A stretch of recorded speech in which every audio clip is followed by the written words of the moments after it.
এই মাটি শুধুই একটি রাজ্যের নয়, এই মাটি এক সংস্কৃতির, এক সাহসের, এক অদম্য লড়াইয়ের। এখানে ইতিহাস লেখা হয়েছিল কবিতার কলমে, প্রতিবাদের কণ্ঠে আর নারীদের অপরিসীম শক্তিতে।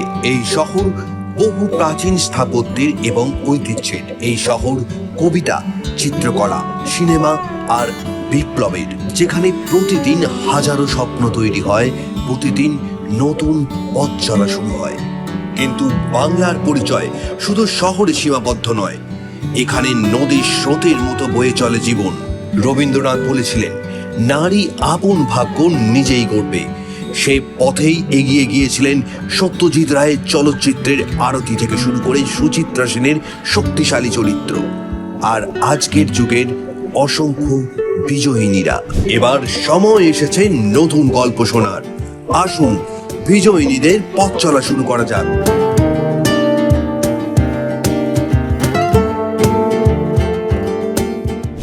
নমস্কার, দেখছেন কেটিভি বাংলা। বিজয়িনীর আরও একটি পর্ব নিয়ে আমি অনন্যা রয়েছে আপনাদের সঙ্গে।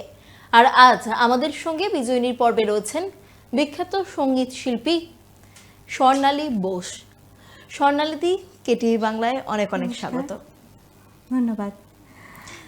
স্বর্ণালীদি দীর্ঘ 25-26 বছর ধরে সঙ্গীত জগতের সঙ্গে যুক্ত এবং বিখ্যাত যে সমস্ত সঙ্গীত শিল্পীরা রয়েছেন, যেমন কুমার শানু থেকে শুরু করে বিনোদ রাঠোর থেকে শুরু করে বিভিন্ন প্রখ্যাত সঙ্গীত শিল্পীদের সঙ্গে গান গেয়েছেন তিনি, এবং এখন তার নিজের একটি গানের স্কুল রয়েছে যেখানে তিনি বিভিন্ন ছাত্রছাত্রীদের গান শেখাচ্ছেন।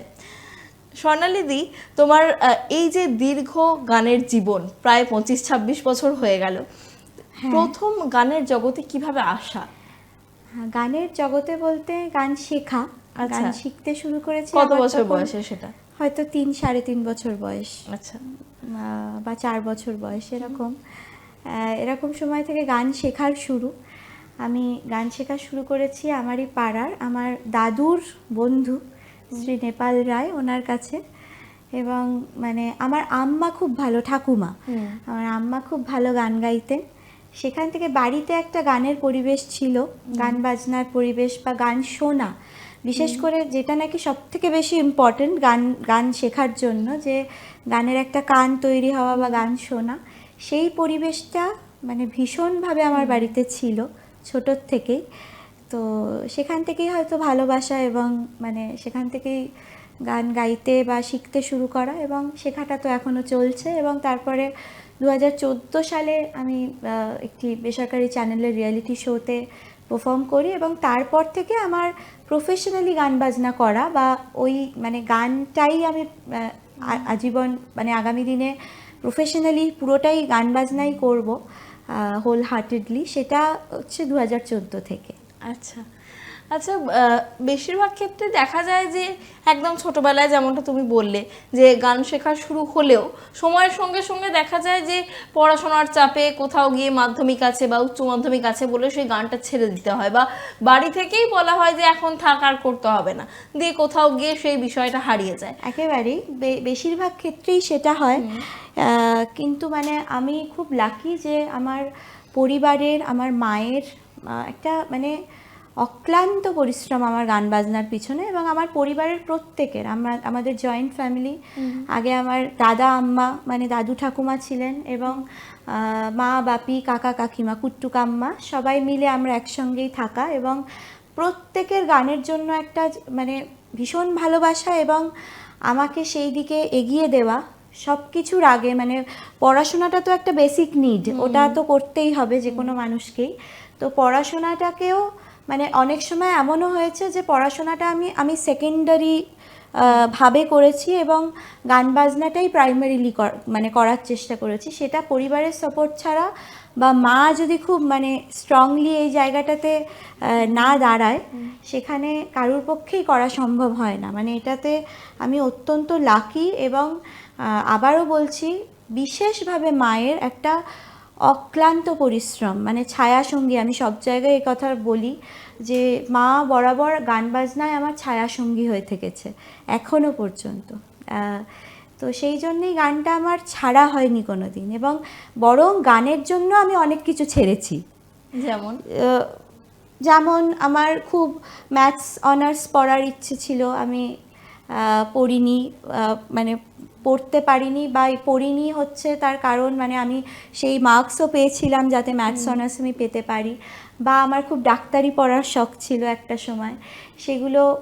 সেগুলো করতে গেলে আমাকে গান বাজনাটা অনেকটাই কমিয়ে ফেলতে হবে বা অতটা Compromise গুরুত্ব করতে হবে। হ্যাঁ দিতে পারবো না বলে আমার মানে সেই পড়াশোনাগুলোকেও ছেড়ে দিয়ে আমি গান বাজনাটাকেই প্রায়োরিটি দিয়েছি। তারপরে গান করার জন্য তো কত কিছু আমাদের যে কোনো ওকেশনে আমাদের প্রোগ্রাম থাকে, বা আমাদের কত কিছু ছাড়তে হয়, কত মানে অনেক কিছু ছেড়েছি এবং কোনোদিন সেটা নিয়ে কোনো রিগ্রেট করিনি। মানে জীবনে একদম ছোটবেলা থেকেই গানটাকেই ভালোবাসা হিসাবে আর কি ধরে নিয়েছে। হ্যাঁ একেবারেই তাই। এবং পরিবার ভীষণভাবে সাপোর্ট করেছে, মানে ছোটবেলা থেকে আমার পরিবার, এবং মানে এটা একটা বিরাট সৌভাগ্য মেয়েদের কাছে যে বিয়ের পরে যে আমার এক্সটেন্ডেড ফ্যামিলি বা আমার যে নতুন পরিবারে আমি গেলাম সেই পরিবারটাও সেই ততটাই সাপোর্ট করবে, সেটা বেশিরভাগ ক্ষেত্রেই হয় না, বা হয় হয়তো।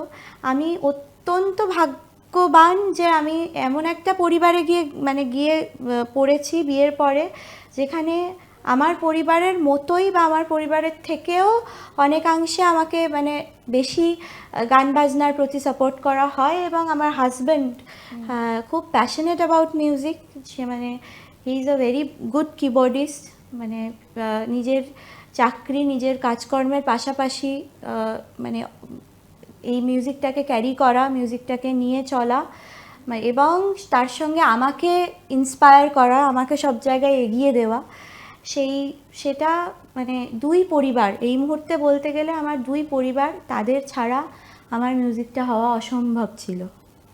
আচ্ছা, যেটা তুমি বলছিলে যে পড়াশোনাটা তো সবার ক্ষেত্রে ওটা থাকেই, কিন্তু গান বাজনাটাই কোথাও গিয়ে প্রায়োরিটি হয়ে গেছিল তোমার জীবনে। একদমই তো তাই। সেখানে আমি শুনছিলাম এই অনুষ্ঠানে আসার আগেই যে তুমি কম্পিউটার সায়েন্সে মাস্টার্স করেছো, সেখানে চাকরি বাকরি না করে গানটাকেই প্রফেশন হিসাবে বেছে নেওয়া, এটা কি কোথাও গিয়ে একটা সাহসী সিদ্ধান্ত ছিল? সাহসী সিদ্ধান্ত তো নিশ্চয়ই, এটার জন্য অনেক কিছু ফ্যাক্টরস কাজ করে। যেমন আমাকে এই ভাবনা কোনোদিন ভাবতে হয়নি যে আমি রোজগার করলে আমার সংসার চলবে। সেইটা যদি আমাকে কোনোদিন ভাবতে হতো তাহলে হয়তো আমি আজকে গানটাকেই প্রফেশন করব এবং চাকরি বাকরি করব না, সেই সিদ্ধান্তটা খুব সহজে নিতে পারতাম না, ইচ্ছে থাকলেও হয়তো নিতে পারতাম না। সেইটা আমাকে কখনো ভাবতে হয়নি, সেই কারণে হয়তো আমি আরও জোরের সঙ্গে এই সিদ্ধান্তটা, বা পরিবার সেইভাবে আমাকে মানে এগিয়ে দিয়েছে যে তোর যেটা ইচ্ছে তুই সেটা কর, তোর যদি গান নিয়ে এগোতে চাস সেটা কর। সেইটার জন্য হয়তো আমি আরও অনেক বেশি মানে আপফ্রন্টে আমি এই সিদ্ধান্তটা নিতে পেরেছি যে আমি গান বাজনাটাই করতে চাই, এবং যেটা আমার প্যাশন সেটাকেই আমি প্রফেশন করতে চাই। এটা সবার হয়তো লাক সেইভাবে সাপোর্ট করে না, অনেকেই হয়তো চেয়েও করতে পারে না। আমি সেইটা পেয়েছি, সেটা ভগবানের আশীর্বাদ, পরিবারের সাপোর্ট পেয়েছি ভীষণভাবে। আরেকটা জিনিস হচ্ছে আমি খুব এটা আমার স্টুডেন্টদেরকেও বলি যে আমি এক জায়গায় গান শিখতাম, শ্রী তপন সিনহা স্যার আমাদের ক্লাসে একটা কথা খুব বলতেন যে গান বাজনাটা তখনই হবে যখন গান বাজনা নেশা এবং পেশা দুটোই একসাথে হবে। সেটা যদি না হয় তাহলে কিন্তু গান বাজনা একটা সময়ের পরে ছেড়ে যাবে। তো সেটা আমি সত্যিই এখন রিয়েলাইজ করি, এবং সেটা হয়েছে বলেই এখনো পর্যন্ত এটা নিয়েই আছি। তুমি বলছিলে যে তোমার প্রথম ব্রেক বলতে পারি আমরা ওই সারেগামাপা, তখনকার সব থেকে ফেমাস রিয়েলিটি শো গানের, সেই সময় এবং এখনকার দিনে দাঁড়িয়েও কোথাও গিয়ে একটা। তো সেই রিয়েলিটি শোতে যখন চান্স পেলে এবং সেখানকার এক্সপিরিয়েন্স, সেটা কেমন ছিল? আমি তখন গান শিখি শ্রী অয়ন বন্দ্যোপাধ্যায়ের কাছে, এবং আমার মনে আছে সেই সময়টা আমি মানে আমরা স্যারের বেশ কয়েকজন স্টুডেন্ট, তখন 13 বছর, না 13 না, তার থেকে বেশি, সরি তখন আমার 17 বছর বা 18 বছর বয়স, রাইট। তো সেই সময় খুব প্র্যাকটিস, স্যারের বাড়িতে গিয়ে প্রচুর প্র্যাকটিস করতাম আমরা, এবং খুব প্রিপারেশন নিতাম যে কী কী গান হতে পারে, কী কী গান করতে পারি। তো সেই সেই প্রিপারেশন এবং তারপরে সেই সুযোগটা পাওয়া, সেটা তো একটা সত্যি খুব মানে অত্যন্ত আনন্দের এবং ভয়েরও ছিল। যে আমার কাছে ভয়ের ছিল তার কারণ হচ্ছে আমি তার আগে আমার মানে শুধু শিখেছি, আমার কোনো রকম কোনো এক্সপোজার ছিল না গান বাজনায়, যে আমি পারফর্ম করেছি, প্রোগ্রাম করেছি, সব কিছুই ছিল না তার আগে। তো সেই জন্য আমার কাছে পুরো নতুন একটা মানে সব কিছু, শুটিং হচ্ছে, একটা সেট, ভালো ভালো ড্রেস পরে গান গাইছে সবাই, আমাকেও এরকম মেকআপ করতে হচ্ছে, সবটাই নতুন এক্সপিরিয়েন্স হয়েছে। তো সেটা একটা দারুণ ছিল, ভয় ছিল, আনন্দ ছিল, সব মিলিয়ে মিশিয়ে একটা অনুভূতি। সব থেকে বড় কথা, অত বড় বড় জাজেসদের সামনে পারফর্ম করার সুযোগ পাওয়া, তাদের ফিডব্যাক পাওয়া, ওখানে যে গ্রুমিং সেশনস হতো, খুব মানে এফেক্টিভ গ্রুমিং সেশনস হতো, প্লাস আমাদের একটা অ্যাডেড, আমরা মানে খুব লাকি যে আমরা পেয়েছিলাম সঙ্গীতের মা সরস্বতী আশা ভোসলে জি আমাদের অনুষ্ঠানে অনেকবার এসেছেন, এবং তার সামনে দাঁড়িয়ে বারংবার তাকে তার গান শোনানোর সুযোগ পাওয়া এবং তারপরে তার আশীর্বাদ পাওয়া, এইটা আমার কাছে একটা মানে সারা জীবনের প্রাপ্তি। কিন্তু আমরা বেশিরভাগ ক্ষেত্রেই দেখতে পাই যে এই রিয়েলিটি শোগুলোতে যে সমস্ত পার্টিসিপেন্টসরা থাকে, তো তারা একটা সময়ের পর কোথাও গিয়ে একটা হারিয়ে যায় বা তাদেরকে সেভাবে দেখা যায় না লাইমলাইটে। ঠিকই কথা। এবার বিষয়টা হচ্ছে যে 2014 খুবই তখন ছোট, তুমি যে সময়টা প্রথম ব্রেক তুমি পেয়েছিলে, তারপর থেকে এতদিন নিজের জায়গাটা ধরে রাখা, তারপর থেকে কিভাবে এগোলো জীবন? প্রথম কথা হচ্ছে তারপর আমি কোনোদিন গান শেখা ছাড়িনি। আচ্ছা। অনেকের এটা হয়, মানে আমার ধারণা অনুযায়ী যে অনেক বেশি প্রোগ্রাম, একটা বিরাট লাইমলাইট, একটা বিরাট সুযোগ, সেই সময় আমাদের আমরা যখন রাস্তায় বেরোই তখন মানুষ আমাদের চিনতে পারে, এবং প্রোগ্রামে যাই সবাই অটোগ্রাফ চায়, ফটো তুলতে চায়। তো সেই সেই জিনিসগুলোর ফলে কি হয়, অনেকের শেখার থেকে অনেকটা দূরে চলে যায়। তো গান শেখাটা আমি এখন নিজে শেখাই বলে নিজে আরও বেশি রিয়েলাইজ করি, গান শেখাটা সেই সময় ছাড়িনি, বরং আরও বেশি করে শুরু করেছিলাম। তো সেই সময় আমার মানে সৌভাগ্য যে আমি মানে আমাদের গুরুজি জয়ন্ত বোস, মানে আচার্য জয়ন্ত বোস, তার সান্নিধ্যে আসতে সুযোগ পেয়েছি। তারপরে বহু বছর আমি ললিত কলায় শ্রী জয়ন্ত সরকার, শ্রী সীমান্ত সরকার, বিশেষ করে শ্রী সীমান্ত সরকার যোজদার হাতে আমি তৈরি বলতে গেলে। অনেকটা মানে আমার গান বাজনার জীবনের অনেকটা যোজদার দান আর কি। তো যাই হোক, তো সেই সুযোগগুলো পাওয়া বা একটা প্রপার গাইডেন্স পাওয়া, পরিবারের গাইডেন্স তো থাকে, কিন্তু তার সঙ্গে গুরুর গাইডেন্স, সেইটা খুব জরুরি কোনো না কোনো ক্ষেত্রে। এইটা বিশেষভাবে জরুরি, এটা না থাকলে ওই গান বাজনাটা একটা সময়ের পরে হারিয়ে যায়। কারণ কি 2014 সালে রিয়েলিটি শোতে যাওয়ার পরে 2015, 16, 17, 18 এইসব সময় হয়তো তুমি প্রচুর ডাক পাবে অনুষ্ঠানের, কিন্তু সেই রেফারেন্সে তুমি কিন্তু 2026 সালে আর ডাক পাবে না। 2026 সালে এসে 2024 সালে যে বা 25 সালে যারা সারেগামাপা থেকে বেরিয়েছে তারাই ডাক পাবে খুব স্বাভাবিকভাবে।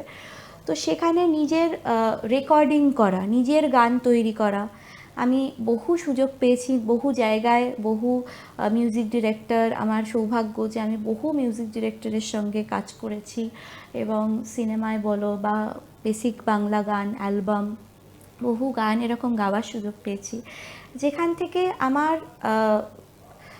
গান বাজনাটা এগিয়েছে, উন্নতিটা হয়েছে। এবং তারপরে একটা বিশেষ অপরচুনিটি আমার কাছে এটা যে আমি একজন লেজেন্ডারি সিঙ্গার কুমার শানুজি, শানু স্যারের সঙ্গে, ওনার সঙ্গে একসঙ্গে এক মঞ্চ শেয়ার করা এত বছর ধরে, তো সেইগুলো বোধহয় আমাকে আরও এগিয়ে দিয়েছে। তার সঙ্গে অবশ্যই শেখাটা চালিয়ে যেতে হবে, তবে তুমি থাকতে পারবে, নইলে টিকতে পারবে না আর কি। আচ্ছা, এই কুমার শানুর সাথে গান গাওয়া বা অন্যান্য যে সমস্ত নামী শিল্পীদের কথা আমি শুরুতেই বললাম, তাদের সাথে গান গাওয়া, সেই অভিজ্ঞতাটা কেমন? তাদের সাথে গান গাওয়ার জন্য তো একটা মেন্টাল প্রিপারেশন যেমন লাগে, তার সাথে সাথে অনুশীলন প্রতিদিনের। অবশ্যই, এটা তো একটা মানে আমি মূলত শানুদার কথাই বলবো, কারণ দাদার সঙ্গে আমি বহু বছর ধরে ওনার কো আর্টিস্ট হিসেবে পারফর্ম করছি। তো এটা এটা একটা বিরাট অপরচুনিটি, এবং এই জায়গাটা ধরে রাখা তার থেকেও বড় একটা মানে কষ্টসাধ্য কাজ। তো সেক্ষেত্রে অনেক অনুশীলন লাগে, প্রত্যেকটা অনুষ্ঠানের আগে নিজেকে প্রিপেয়ার করতে হয়। হয়তো একই গান হচ্ছে লাস্ট মানে অনেকগুলো অনুষ্ঠানে হয়তো আমি দাদার সঙ্গে একই গান গাইছি, কিন্তু প্রত্যেকটা অনুষ্ঠানের আগেই সেই গানগুলোকে রেয়াজ করা, সেটাকে প্র্যাকটিস করা, আরও ইমপ্রুভ করার চেষ্টা করা, এই জিনিসটা প্রতিদিন করতে হয়। প্রতিদিন করেছিও এবং করেও যাচ্ছি এখনো পর্যন্ত। আর আরেকটা যেটা হয় যে এইসব মানুষদের সঙ্গে স্টেজ শেয়ার করা বা একই মানে একসঙ্গে তার সান্নিধ্য পাওয়া, তাতে কি হয় তাদের থেকে একটা প্রচুর ফিডব্যাক পাওয়া যায়। একটা মানে এত এত সুন্দর সুন্দর ফিডব্যাক পাওয়া যায় যেগুলো আমাদেরকে অনেক বেশি এনরিচড করে। মানে আমরা খুব ভীষণভাবে এনরিচড হই গান বাজনা মিউজিক্যালি।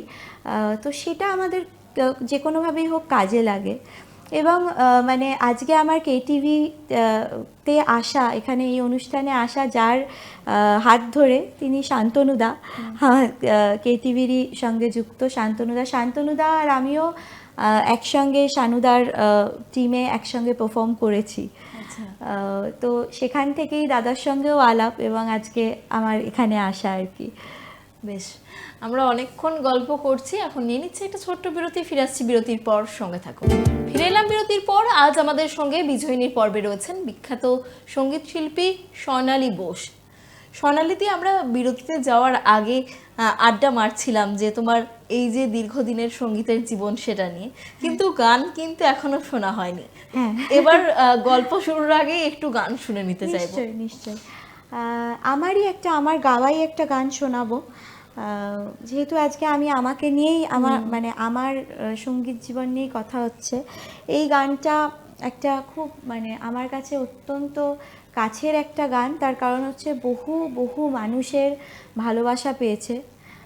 ইউটিউবে মানে অনেক মিলিয়ন ভিউজ হয়েছে এবং প্রচুর রিলস, প্রত্যেক দিন আমি হয়তো 15-20টা করে রিল ট্যাগ করে আমাকে কেউ না কেউ এই গানটার সঙ্গে। একটি শ্যামা সঙ্গীত, শোনাই অল্প করে একটুখানি।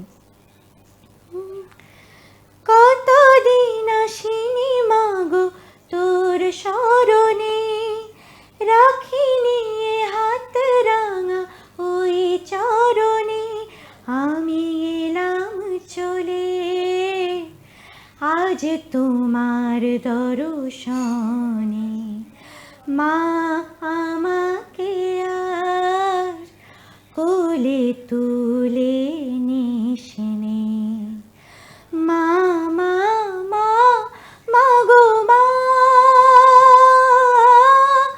আঁচলে আমায় বেঁধে নে, আঁচলে আমায় বেঁধে নে। অসাধারণ, থ্যাংক ইউ। আচ্ছা, এখন এই অবস্থায় আমার একটু গান গাইতে শ্বাসের সমস্যা হচ্ছে, নানা রকম সমস্যা হচ্ছে, তাই একটু হেজিটেট করেই গান গাইছি। যাই হোক, গান ছাড়াও থাকতে পারবো না। এই যে আমি এটাই জিজ্ঞাসা করতে যাচ্ছিলাম যে এই যে তুমি প্রেগনেন্ট বা অনেক সময় তো আমরা অসুস্থ থাকি, বা এরকম কোনো সময় কি গেছে যে সময় গান গাওয়াটা বন্ধ ছিল? গোটা প্রেগনেন্সিতে ভগবানের আশীর্বাদে গান গাওয়াটা একদিনের জন্য বন্ধ হয়নি আমার। তো ভীষণভাবে চলেছে, মানে প্রচুর কাজকর্ম করেছি। সেটা আমার, আবারও বলি, পরিবারের সাপোর্ট, হাজব্যান্ডের একটা দারুণ এনার্জেটিক সাপোর্ট, যে না না সব হবে করো করো করো, কিচ্ছু হবে না, এখানে যাও, কোনো অসুবিধে নেই। আমি বহু বাইরে গেছি, বিদেশে পর্যন্ত গেছি, এই মানে 1-2 মাস আগে পর্যন্ত আমি বিদেশেও প্রোগ্রামে গেছি। তো সেই একটা দারুণ সাপোর্ট, পরিবারের একটা দারুণ সাপোর্ট পেয়েছি, শ্বশুর শাশুড়ি মা, এবং মানে ওই মানে দুই বাড়িরই মা বাবা কাকা, আমার বাবা কাকা মা কাম্মা তো ওই বাড়িরও মা বাবা প্রত্যেকের একটা দারুণ দারুণ সাপোর্ট পেয়েছি। শুধু আমার গান বাজনা বন্ধ থেকেছে বেশ অনেকবার, সিঙ্গারদের খুব গলা খারাপ হয় এবং ট্রিমেন্ডাস গলা খারাপ হয়, এবং সেই সূত্রে অনেকবারই এরকম হয়েছে যে গান গাইতে পারছি না, এবং তখন একটা এমন ট্রমার মধ্যে চলে যাই আমরা যে আমি তো যাই, আমি অন্যের কথা জানি না, যে রাত্রিবেলা মাঝরাতে ঘুম ভেঙে হট করে উঠে একটু আ আ এরকম চেক করে দেখি যে গলাটা চলছে না, এখনও কি আসেনি, কি হবে, গান গাইতে পারছি না। এটা একটা মানে সাংঘাতিক একটা অস্বস্তিজনক পরিস্থিতি তৈরি হয়। সেই নিয়ে আরও একটা জিনিস শেয়ার করি, এই কথা উঠলো যখন, যে এই সময় প্রেগনেন্সির এই টাইমটাতে অনেক ওষুধ টষুধ খাওয়া যায় না, সব রকম ওষুধেই বাধা নিষেধ থাকে, এবং সেই সময় আমার মানে দুর্ভাগ্য যে এমন একটা অনুষ্ঠান, খুব বড় একটা সানুদারি অনুষ্ঠান কলকাতায় হয়েছিল নেতাজি ইন্ডোর স্টেডিয়ামে, এবং সেই অনুষ্ঠানের কদিন আগে থেকেই আমার প্রচণ্ড ঠান্ডা লাগে এবং গলাতে একটা সাংঘাতিক রকমের ইনফেকশন, আমার গলা দিয়ে আওয়াজ বেরোচ্ছে না, আমি কিছু খেতে পারছি না, এই রকম অবস্থা। তার মধ্যে আমি বলেছিলাম, আমি দাদাকে বলেছিলাম যে দাদা আমি গাইবো না। তো দাদা খুব জোর করে যে না তোকে গাইতেই হবে, গাইবি। আর he is also very supportive, আমাকে প্রচণ্ড ভালোবাসে। ওই টিমের প্রত্যেকে, সানুদার টিমের প্রত্যেকে, এবং সানুদাও বিশেষ করে অত্যন্ত ভালোবাসা স্নেহ আমি ওই টিমের প্রত্যেকের থেকে পাই।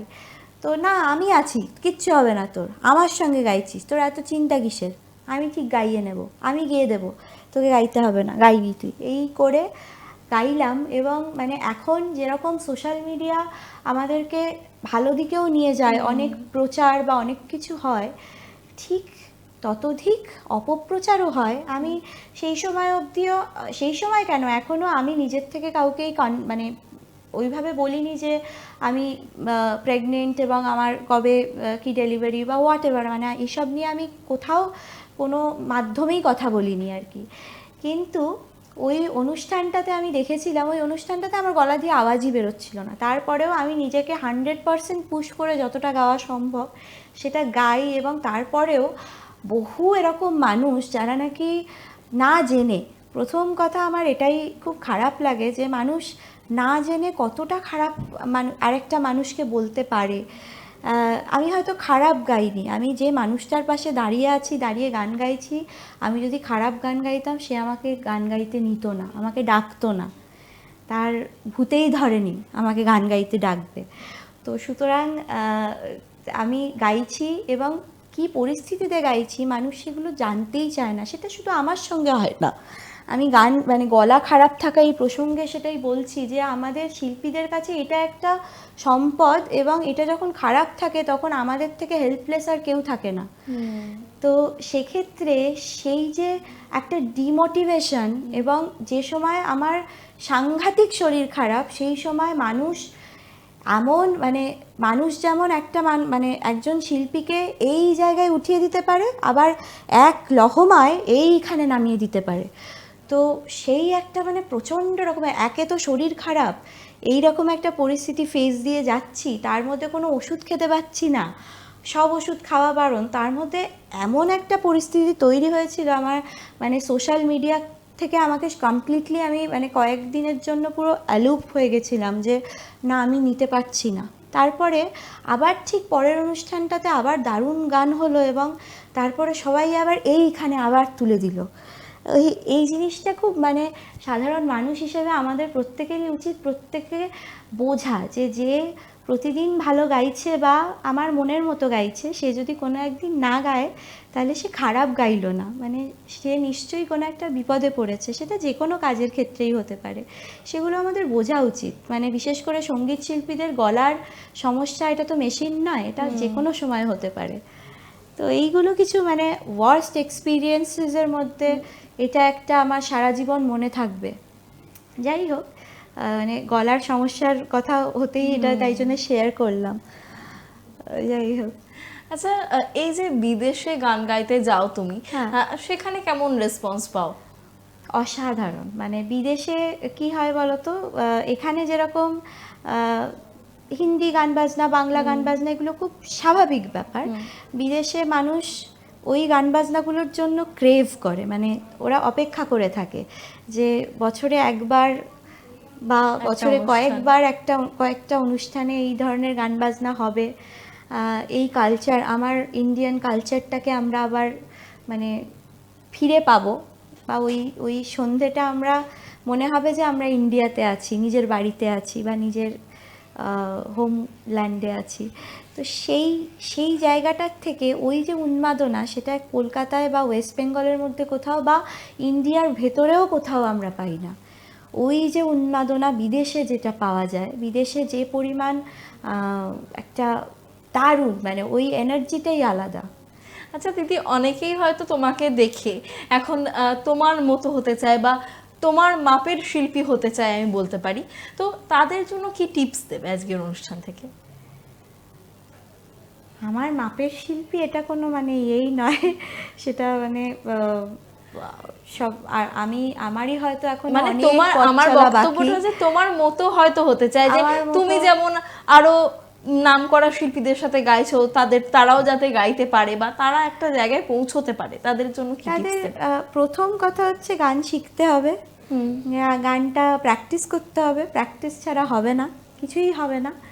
দ্বিতীয় কথা হচ্ছে সিনসিয়ার হতে হবে, মানে গান বাজনাটা ছেলে খেলা ভাবলে চলবে না, সিনসিয়ারলি করতে হবে। এবং গান বাজনার বাইরে অনেক কিছু ভাবলে চলবে না। মানে আমি যেখানেই কাজকর্ম করি বা যাই করি, আমার কাছে গান বাজনাটাই একমাত্র ফোকাস, এবং তার আশেপাশে আমি আর কিছু জানি না, কিছু চিনি না, কাউকে চিনি না, এইরকম একটা ইয়ে থাকে আমার, যে আমি যখন প্রোগ্রামে যাব, আমি যাচ্ছি, আমি গান গাইব, আমার কাজটা আমি করব এবং আমি চলে আসব, বাকি আর কোনো কিছু সাথে পাশে থাকবো না। এবং এই জিনিসগুলো একটু মেনটেন করলে আমার মনে হয় গান বাজনাটা অনেক বেশি ফোকাসড ওয়েতে করা যায় এবং শুধু গান বাজনাটাই করা যায়। বেশ, আমরা একদম অনুষ্ঠানের শেষের দিকে, তোমারই আর একটা গান শুনে যদি অনুষ্ঠান শেষ করতে পারি। অবশ্যই। আমার সৌভাগ্য হয়েছে শানুদার সঙ্গে একটি গান, আমি মুম্বাইতে বহু বছর আমি কাজকর্ম করেছি, এখনও করছি। তো মুম্বাইয়েরই একটা প্রজেক্ট, একটা ফিল্মের গান, যেটা দাদার সঙ্গে একসঙ্গে ডুয়েট গাওয়ার সুযোগ হয়েছে আমার। তো একটুখানি শোনাই। ওটাও প্রচুর প্রচুর ভিউজ, প্রচুর মানুষের ভালোবাসা পেয়েছে। हम दोनों का आपस में मिलना और मिलते रहना, बातों ही बातों में एक दूजे को क्या क्या कहना, जाने अनजाने ही तो नहीं यार हो गया, कहीं ऐसा तो नहीं है हमें प्यार हो गया, हाँ ऐसा तो नहीं है हमें प्यार हो गया, प्यार हो गया, हमें प्यार हो गया। Thank you. অনেক ধন্যবাদ সোনালি দি, আমাদের এতটা সময় দেওয়ার তোমাকেও জন্য। অনেক ধন্যবাদ অনন্যা, খুব ভালো থাকো, খুব ভালো লাগলো তোমার সঙ্গে গল্প করে। আর KTV বাংলাকে অসংখ্য ধন্যবাদ আমাকে এই অনুষ্ঠানে আমন্ত্রণ জানানোর জন্য, এবং খুব সুন্দর একটা সময় কাটালাম। আজকের মতো আমাদের বিজয়িনীর অনুষ্ঠান এই পর্যন্তই। সঙ্গে থাকুন, দেখতে থাকুন KTV বাংলা। নমস্কার।